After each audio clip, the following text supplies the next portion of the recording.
Hello, I'm Jessica here again for IGNet Video, today speaking to Dr. Ann Utterback, a broadcast voice specialist who has helped journalists around the world find a healthy voice for broadcast journalism. So she's going to help us today with some tips and insights to keep our throats and our voices healthy. Welcome, Ann. Thank you so much for speaking to me. I'm delighted to be here, Jessica. Thanks. So tell me, Dr. Utterback, why is it important to think about your throat or your voice as a broadcast journalist? Well, when you become a broadcaster, you're really making your living on two tiny little pieces of tissue in your throat. And they're very small, about the size of your little fingernail. These are the vocal cords, most people call them. I call them vocal folds because they're really folds of muscle and ligament. And they're very delicate and they can be injured quite easily. So if you don't take care of your throat, you're not going to have very long in this business. You know, I often say it's like a concert pianist would not go home at night and hit her hands with a hammer, would she? But if you're doing things that are injuring your throat, that's the equivalent of that. And your job is going to suffer because of that. What is the most harmful thing that one can do to their throat? That's an easy question. Smoking. There's Ooh. no question about it. Smoking is the most harmful thing for the throat. There are not many things that we can actually purchase freely, that products that actually kill a third of the people who use it. And tobacco does that.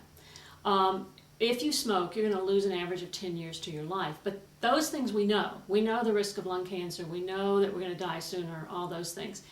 What I tell clients is what you might not think about is every time you inhale and exhale, you're damaging this tissue. And it's not a question of if you'll have trouble with your throat, it's a question of when and how serious.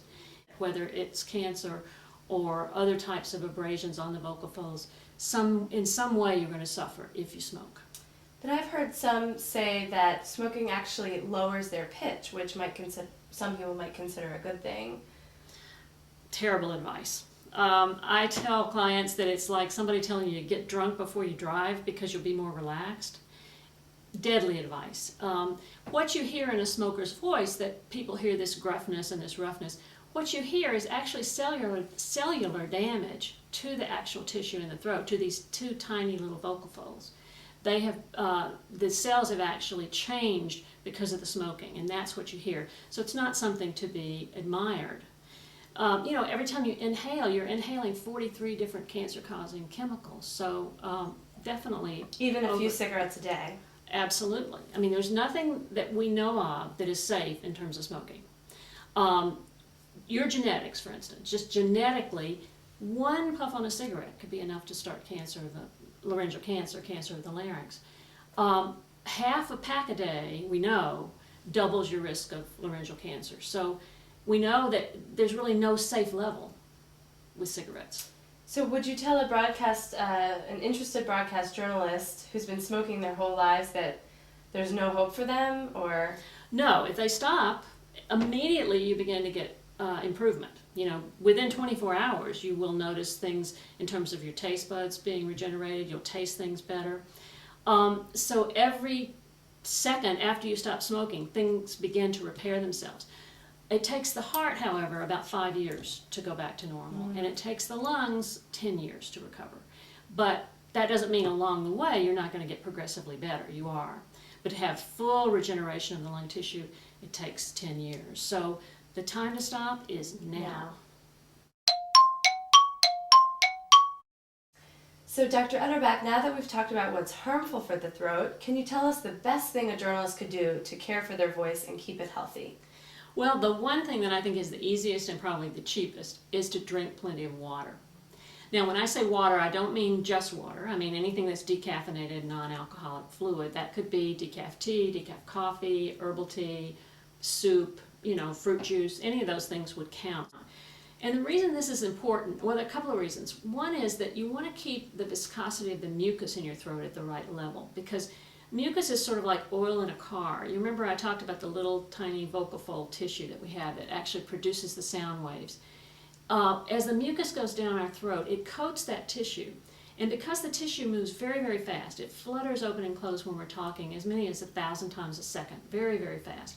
So it can get injured very easily, and this mucus gives it that cushion, again, like oil in a car, lubricates the gears. It keeps that from being injured as you're talking. So water does that. The other thing that it's really good at is that it plumps up the cells in the throat, so it keeps them nice and healthy. So generally, it just keeps the throat very healthy. So how much is enough? Do you just gauge when you're thirsty, that's when you should drink, or is there really an amount that you should aim for? Well, in my research and in the books that I've written on the subject, I use a ratio that's put out by the International Sports Medicine Institute. And they've been using this ratio for about 30 years, so I think it's a pretty good one, a pretty safe one to use. And what they say is you should drink half your body weight in ounces of water a day. Wow. So for some people, that's quite an increase in water. But that would be, for instance, if you weighed 140, you would drink 70 ounces of water a day. Now, a bottle this size is about 34 ounces. So you would need a couple of these if you weighed 120 a day. If you get a tall bottle of water, the tall skinny type, that's about 50 ounces of water. So anybody who weighs over 100 pounds would need at least that tall bottle of water.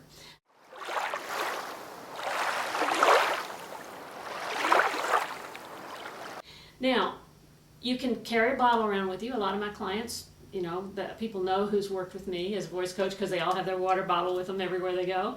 Or if you're sitting at your desk, you can just get a stadium cup. Like this one is about 22 ounces, so you can just figure out how many of these do I need to drink in a day to get half my body weight.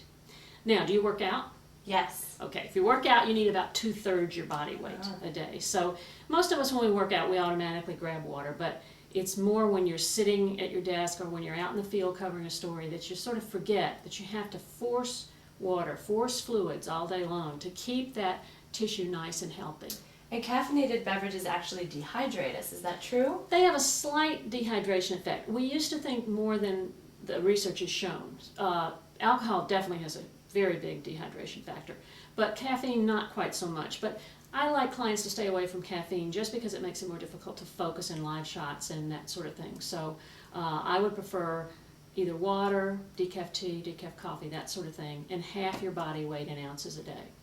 Well, I better go drink some water. Well, thank you, Dr. Utterback, so much for speaking to us. If you want to learn more about how to maintain a healthy voice, check out utterbackpublishing.com.